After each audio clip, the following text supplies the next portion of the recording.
Thank you, Simon. And yeah, thank you everyone for sparing the time today. I know everybody is vying for 30 to 45 minutes of your time to attend a webinar. What we're trying to do is avoid, like we say, dull PowerPoint presentations. What I want to give you is a little bit of a view on how we operate at Fornet in terms of our consideration of NIS2 and the NIST framework that we actually use for management of risk. So I wanted to just introduce myself as the Chief Security Architect. So my role is to make it more human, Simon. So it's human and Kevin. That's a bit of a challenge, but there we are. Well, I'll do my best, ladies and gents. So my role, I've been in cybersecurity for just over 15 years. My experience comes across a number of different technical disciplines, from server desktop in the early days, client server, data center, networking, and secure networking. And for the last 15 years, I've been focusing solely on cybersecurity. And what that's enabled me to do is start to consult quite deeply with organizations based on what I call proportional controls and proportional technology solutions that enables people to address the rising risk of cybersecurity. Now, we're going to be talking about NIST, NIS2, and NIST. I mean, they couldn't make them any more similar if they tried.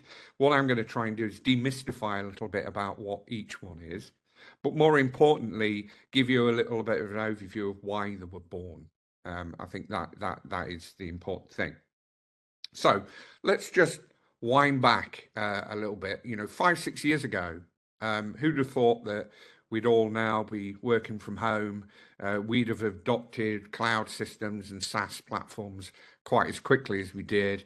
And who'd have thought that, the world would be where it is today, where maybe some organizations are starting to get people back into the office, but suddenly, I was hearing on the radio today, not only have we got remote working and home-based working, but the other challenge we've got is now we're talking about 4-day weeks, Simon. So how are we going to get 80 hours of work in a 4-day week? I'm not too sure.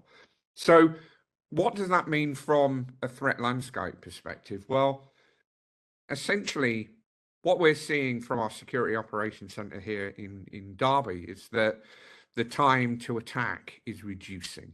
Okay, so, and that's driven by a number of different factors. One, cybersecurity is seen really as being led with fear, uncertainty, and doubt. If you don't do A, B, and C, you're going to get hacked.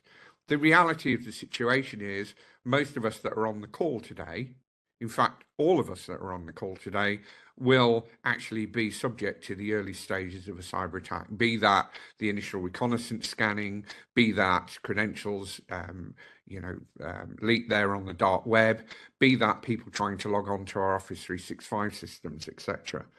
So the time to attack has been reduced by AI being one of them. So now, rather than individuals sat in their back bedrooms individually trying to attack organizations, people are now working together as businesses to try and attack and infiltrate organizations. Why? Predominantly two causes. One, monetization. There's a lot of money in cybersecurity. There's a lot of embarrassment. And two is, the sort of national security reasons that, for political reasons, I don't want to go too deep into here. So we've also seen the increased attack surface, haven't we? Because as organizations have rushed to cloud with COVID and then coming back, maybe people have done those digital transformations a little bit too quickly and haven't considered cybersecurity while they're doing it. Some organizations were already ready. I know as Fornet, we were ready for that digital transformation, and you'd probably expect that given what we do. And then we see from the attack surface the rise of IoT. Now, for those of you that are in, the industrial sector, manufacturing sector, you're probably aware that the IoT elements now mean that there's a lot of legacy applications, a lot of legacy infrastructure in the IoT space. And as a result of that from a cybersecurity point of view introduces a lot of opportunities for attackers to attack us. I think the interesting thing as well, if you start thinking about the time to detection, have a think about how long do you think it would take you and your organization to detect that you're actually subject to a cyber attack? As many as 3 years ago, the average time to detect was 220 days. So that's the time at which an initial attack has taken place. An attacker is inside your organization, and it's 220 days before people realize they're in there. And why is that? Well, that massive attack surface that we've talked about, that lack of visibility, but also people paying lip service to some of the directives NIST2 we'll come on to in a bit. So what does it mean for organizations? Well, from a NIST perspective, you know, NIST was created back in 2016 as a way of sort of leveling up, enabling organizations to have a common standard for cybersecurity. And whilst it's had an element of success through the ICO and some of, you know, interesting fines and regulations as a result of it, I think it's still fair to say with organizations that we're working with and prospects we're working with, a lot of people are paying lip service to these regulations. And we need to really understand why they are there. So what does it mean for you as an organization? You know, insurance and financial heavily regulated. You need to make sure that you're following these directives and you're following these directives to the letter. But only if you're in critical infrastructure areas or you're in segments that the government essentially want you to protect. But why isn't everybody looking at cybersecurity and making sure that they've got that operational and organizational resilience that they need? There's a massive increase, a requirement with NIST for greater visibility. So the first version of NIST came out in 2016. We were back in Europe then, and you know it's a very different world from now. In 2020, the NIST directive was looked at again to try and deal with what happened, which was essentially fragmentation. So inside the standard of NIST, organizations within the EU member states were having to put their own individual elements of law in place, and that's where NIST, from our perspective in the UK, came into play. There were revisions to that directive in 2023, which saw the development of NIS2. So NIS2, essentially within Europe, was based on NIST, an enhancement of NIST, but drove the need for much bigger or much larger responsibility, normally targeted at boards. So understanding risk, I think, is one of the key things that we now need to start to think about as organizations. If you're operating within Europe, you are under the NIS2 directive. You've got till October 2024 for the EU member states to actually put into law the NIST directive, NIS2 directive in Europe. Now, what a lot of people are saying to us is, well, I'm not in Europe. I'm in the UK. I'm a sole operator in the UK.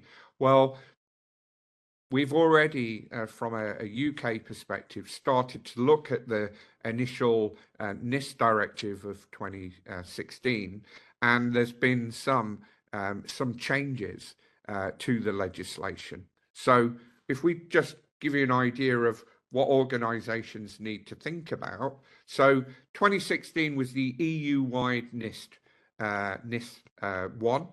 The framework essentially was that self-governing framework to level up and create a level security posture based on capabilities. It was built on tiers, and obligations were built based on the tiers of responsibility. In 2022, though, NIS2 was born within Europe following our breakaway from Europe. And it's most likely that the more stringent requirements of NIS2 will come into UK stature as well. So we've actually seen that already. So what do we need to think about without boring you too much with legislation? Okay.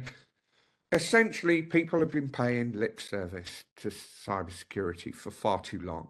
And I think with the advent of NIS2, it's the first step in the direction for the European Union to actually say, we're going to ramp it up a little bit. Number one, we're going to increase the fines. Number two, we're going to mandate that security is actually understood by the board. So the risks that people carry need to be understood and managed by the board at board level. Now, in the UK, with NIST, we're ramping up the responsibilities in a nicer way. But the ICO have already issued significant fines for, non-compliant organisations. So we're probably going to see a tightening of the regulation within the UK very, very soon. So we're going to tighten specific requirements. So the first thing we've got to understand is understand risk. Organizations need to be able to understand risk. And the challenge that we have as technologists when we're talking to boards is we've got to talk that common language of a risk. We've also got to maybe start to look at different segments of regulation to say which elements of industry are actually going to be governed by the new NIST regulations and the NIS2 regulations. So in the UK, we've got to start thinking about if you've got managed service providers, or if you are a managed service provider and you provide services to organizations already, they've started to create tiers of responsible digital service providers who will essentially come under regulation, more tight regulation within the from the ICO. When it comes into Europe, essentially they're opening up the tiers of important organizations and critical organizations to mean that organizations inside the supply chain of critical organizations are now going to become subject to NIS2 as well. So we're trying to look at this from our perspective and saying, well, what commonly do we need to do? What do organizations need to think about? One, do you understand cybersecurity risk at that board level? Or is it something, and is it even something that's on your agenda? Okay. Most organizations have gone through that digital transformation really, really quickly as a result of COVID. And now I think we're all really in a much better place, but what we've got to understand is from a cybersecurity point of view, we've now increased that attack surface massively. So we need to understand our risks, don't we?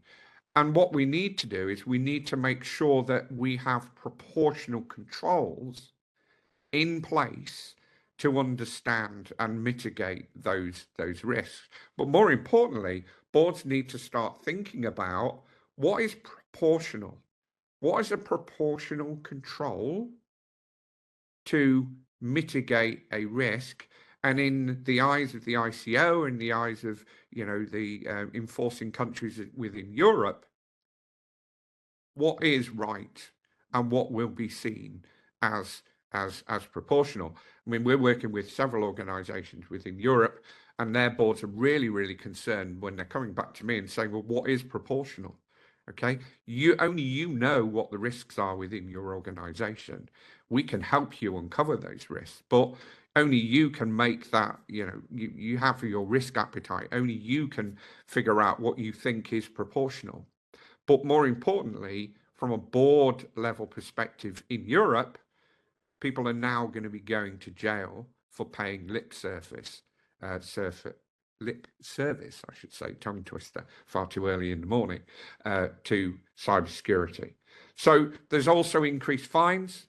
So we're seeing more and more fines. And why is that? Well, to be quite blunt, because lots of people bury their head in the sand, say la la la la la, say it's never going to be me, and hey presto, when they get the huge fine, they find out they are. But the other thing we've got to look at in the UK specifically is cyber insurance. I remember doing our cyber insurance questionnaire as a managed service security provider for some of the most secure organisations in the UK. It used to be a two or three questions on a piece of paper. Now it's 17 to 18 pages for organisations to do what? For the insurers to actually understand risk. Okay, so if you don't understand risk, your insurers certainly do, and you need to show and demonstrate that you've got proportional controls in place to actually get cyber insurance now. So that's really, really useful. If you're a director of the organization and you have interests within Europe, be aware that you can be held personally accountable and prosecuted for regulation. So you've got to start getting to a point where you can look at those risks and understand those proportional controls. Now, where it gets interesting is how on earth do we get non-technical people and non-business people to all talk the same language? Okay, and this is where we have our framework called NIST. We've got NIST, NIS, NIS2, which has gone into Europe, and NIST, which is the framework that we use to evaluate risk within an organization. It's something that we've been doing for years within 4net, and most organizations now need to ask themselves a couple of questions. Number one, can you identify you're even under attack right now? So I know currently we've had about 384,000 attempts in the last hour to infiltrate our perimeter defenses. Okay, great. What does that mean? Well, ultimately, you've got to be able to identify at the very early stages of a cyber attack that things are going on so that you can start proportionally making control changes to address that shifting sand on the beach. So I describe cybersecurity as, people go, right, you've got a cybersecurity project, we're going to go and do a new firewall project. We've done the firewall project. It's done. It's signed off. We hand it over into ops, and away we go. We're done now. We're done. We might need to add a few VPN accounts, but fundamentally we're done. We're secure. And we're not seeing that. We're seeing that organizations don't have the visibility to identify that actively under an attack. Okay, they're not getting visibility. Think about where your workloads are now.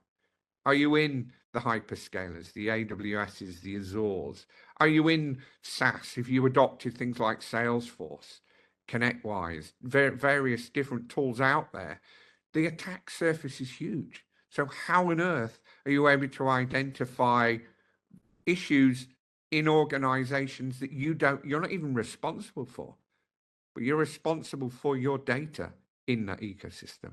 And if you don't believe it, read your T's and C's when you look at AWS and Azure. You are responsible for your data. Protection. So what protection have you actually got in place to mitigate those risks? So we've got to start training everybody in the organization to talk the language of risk, which is NIST. So we need to train our board members as well, so that when we talk about what proportional means, everybody can understand what proportional is. Okay, so if I'm trying to protect from perimeter threats, I have a firewall. is that a proportional control? Well, yes, that is proportional, but there are lots of firewall vendors on the market, and there's lots of different technologies that can be implemented within those firewalls. So which one should we take? So you've got to train everybody so that they're aware of what's going on. Once you've got those layers of protection in place, you can things like email security, endpoint security, perimeter security, attack surface security. You've got to be able to detect very, very early that things are going on. So if you remember, we talked about, the average time to detection was 220 days. At that time, the dwell time of an attacker, i.e., the time that they would sit inside the organization and wait for nothing more for something than something interesting to happen, is reducing. Okay, so it's gone now from where we are at 220 days. They'll dwell for months and months and months on end, now to a point where they're in and out within 86 minutes. Okay, so you have been completely turned upside down, inside out, typically within 86 minutes. That's reduced from last year's figure of 94 minutes. So it's getting even faster. And with the advent of AI, much as I love AI, I don't think we could live without it. Again, it can be used for good and it can be used for bad. So you've got to be able to detect what's going on across your entire ecosystem. If you're in Europe, you've got to start thinking about into your supply chain as well.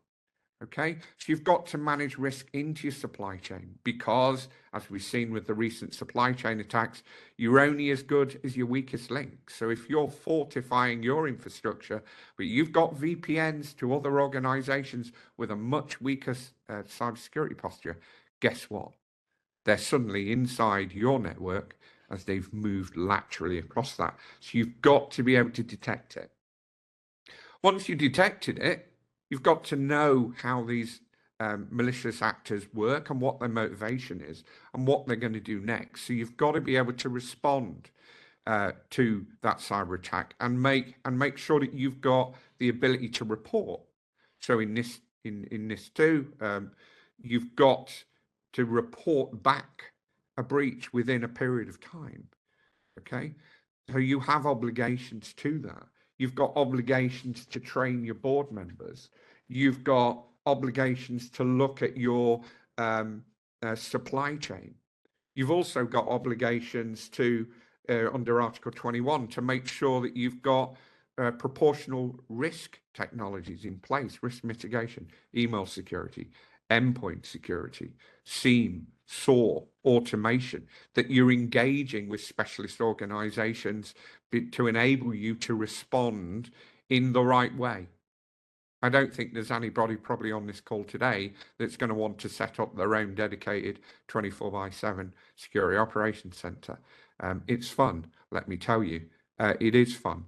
It's challenging to do so, but it's a pleasure to serve some of the most secure organizations in the UK as we do, defending those and responding those.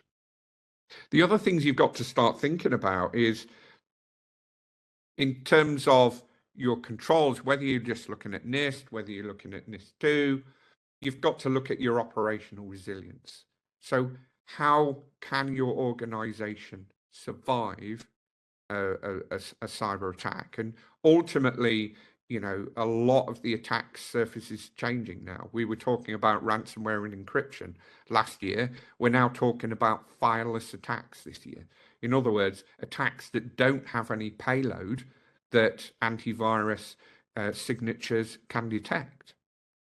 So as a result of that, we're now starting to use machine learning and AI to identify indications of compromise. So those early signs that something's going on, or indications of activity. So you've got to be able to recover.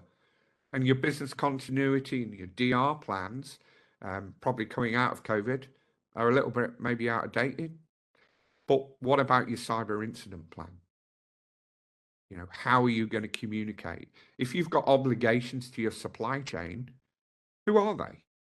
how are you going to communicate? How are you not going to strike fear into your customers? And how are you going to be responsible enough to not sit on a security breach so long that everybody that's connected to you is implicated in that attack?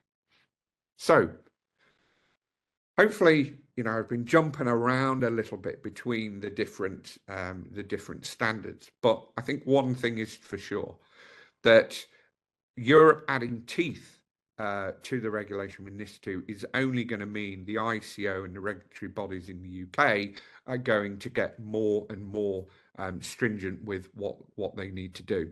If you're in the financial sector, they're focusing on operational resilience, for instance. So there are implications in the contact center space that we work in FinSec, where organizations have got a responsibility to understand that cybersecurity is an important part of their business, an inherent part of their business, but they've also got to pass that obligation on to their customers so they understand the implications of operating securely. So hopefully people have found that useful. What we're looking at here is a massive acceleration in attacks. We're then a massive explosion in terms of attack surface. We're lacking the visibility we need. We may or may not have the right controls in place. So what can we do there? We have a range of cybersecurity services to help you understand risk initially. It's not our role to come in and throw out everything that you've got. The idea is that we're going to offer everybody on this call today a free cyber threat assessment.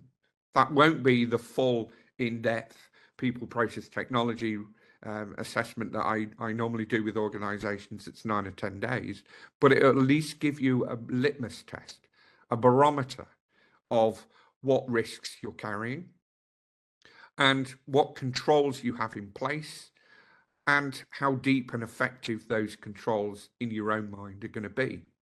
And if you want to engage with us further after that, we'll come in and we'll do more detailed people, process, technology analysis for you. So we'll look at your ability to identify, detect, protect, recover, and respond from a cyber attack.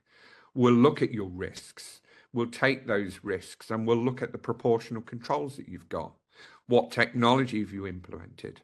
And I think we're all guilty of this. We implemented it 3 years ago. It's done. Right.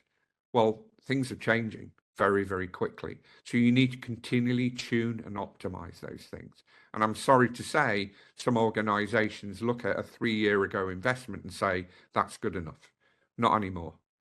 You've got to be able to keep pace of that. We're also going to offer the dark web scan to everybody who attends today. And should you want to do that, then please get in contact, and we'll do that one for you. So at 4net, we've got the ability to take you down that cyber security journey, regardless of your maturity. If you're just starting out and you want us to help demystify it, let's start with some assessments. If you've got some protection in place, but you're not sure whether it's truly doing the job that it can do, then we have some very, very excellent ethical hackers in our organization who will show you that the architecture of protection isn't necessarily the reality. And we can show you how a multi-layered defense model can help deliver compliance towards NIS2 and make you more operationally resilient. And ultimately, if you want to, we can help defend you together as well with our managed detection and response services and SOC. So, Simon, I'm going to hand back over to you. I don't know whether we've had any questions. So we've got a couple of questions. One of them, ironically, is from me, but yeah, and what we'll do is we'll pick up any questions that come through. So, I mean, I think one of the things when we talk about NIS2 and the fact that they're making the board more accountable, there's always, over many years, and I've been in IT 15 years now, but there's a disconnect between the technical teams and the board quite often. Yeah. are there any tips or tricks you can do to try and, you know, bring those together to align the board and the SecOps team or the IT team together? Yeah, there are, and I mean, this is a time essentially why we adopted the NIST framework, because what the NIST framework enables us to do, Simon, is talk a common language. You know, board directors deal with risk all the time. It's calculated risk. Every decision in the boardroom is a calculated risk, and you know the regulators are obviously sometimes making the risk look a lot higher, and some of the entrepreneurs that we work with will probably say, well, actually, I'll take my risk appetite's quite high, so I'm not going to comply. I'm just going to do a tick box exercise, and I'm going to, you know, wonder whether I'm going to get fined. So I think by giving it teeth, there's implications. So, you know, board members now actually having to understand risk from a technical point of view. Wow. You know, that's new. But as technologists, we'll go, well, you need email security because it's the #1 threat vector, and it starts with a phishing email and it ends up with all your data encrypted. And people look at us gone out. Yeah. But what we should be able to do is use that NIST framework as the common language and get technologists to be talking the language of risk, and then making the board more aware of what the risks are. So not just fear, uncertainty, and doubt, but understanding what those risks are, and then together making an informed decision based on the risk appetite of an organization. Okay, thank you. I've got a question here from Tim. Is it worth doing cyber essentials? Is it worth doing cyber? Well, absolutely. I mean, if you look at Cyber Essentials, has had a little bit of a bad press over the years. I mean, I described it as the Tomy, my first Tomy computer. Yeah. Essentially, with Cyber Essentials was broken into two elements: Cyber Essentials and Cyber Essentials Plus. If you're looking at a minimal viable standard, a minimal standard that everybody should be working to, then Cyber Essentials is a great start. Okay. As a security professional, I would say it's a pretty poor start, but it's at least you're getting yourself on that journey, because lots of organizations need to start with Cyber Essentials to realize that they've got gaps. Once they start realizing what's happening with Cyber Essentials, and Cyber Essentials has gone through many changes over the last 3 or 4 years, so it's become more rigorous, yeah, but it is still self-policing. Do you do A? Yes. Do you have a firewall? Yes. Do you do backups? Yes. And you just report that back and you get a certificate. Once you start moving into Cyber Essentials Plus, what you're actually doing is, we'll say, you said yes, let's take some malware, let's put it on your inside your organization, and let's see whether your defenses respond to it. What I would say is, if you're early in that journey, let's start working with us in terms of assessment, because an assessment will enable you to establish a baseline and, more importantly, a timeline for becoming more secure. You can't become secure overnight. You've got to work at it. And much as I describe it as shifting sand on a beach, you know, your posture changes all the time. So cybersecurity and Cyber Essentials is a good starting point, but I encourage people to then move into Cyber Essentials Plus. And if you are running data centers and you're running managed services, you're certainly going to be 27001 certified and more. Okay, well, that actually leads us nicely to a question from Brian. Our company is not in scope for NIST2, however, we see the value in it. We also see the value in ISO 27001. Should we do both in parallel? I'll start with addressing NIST2. Well, ultimately, if you are mandated under NIST2, you've got to look at the risks. Yeah, absolutely. Now, a lot of the things that we look at, 27001, ISO 9001, there's overlaps in 9000, 14,000, 20,000, 27,000, because they're all sort of best practice frameworks. What I would say is it depends on the organization that you are. If you're providing services to clients and there's potentially an implication of data loss, data encryption, or attack, then you need to look at whatever framework is proportional to the risk that you carry. And NIS2 probably is a good place to start. I mean, look at the NIST regulations in the UK. I've got a comparison document between the current NIST reforms, the proposed NIST reforms in the UK, and the NIS2 directive. So we're in this stage, really. If you're looking at NIST, be aware that NIS2, the NIS2 directive from Europe has created a shift in the landscape in the UK. So if you're looking at NIS1, there's currently proposed reform to NIS1. I don't think it'll be called NIS2, it'll just be called the reform, where certain organizations that weren't in scope before now are in scope. Yeah, so these are now called RDSPs. Okay, one last question, because I'm conscious of people's time and we're going to wrap up.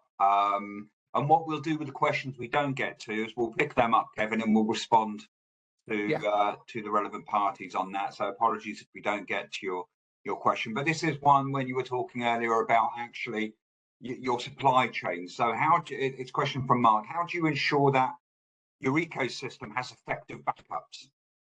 Yeah, I mean, it's a challenge, right? I mean, the first thing you do, I mean, if you're 27001 accredited organization, you have to look at your supply chain. If you're NIS2 compliant, you've got to look at supply chain. You've got to go out and ask them, right? You've got to go out and ask them. You've got to go out and send out questionnaires, and then you've got to assess the risk of, say, your key supplier.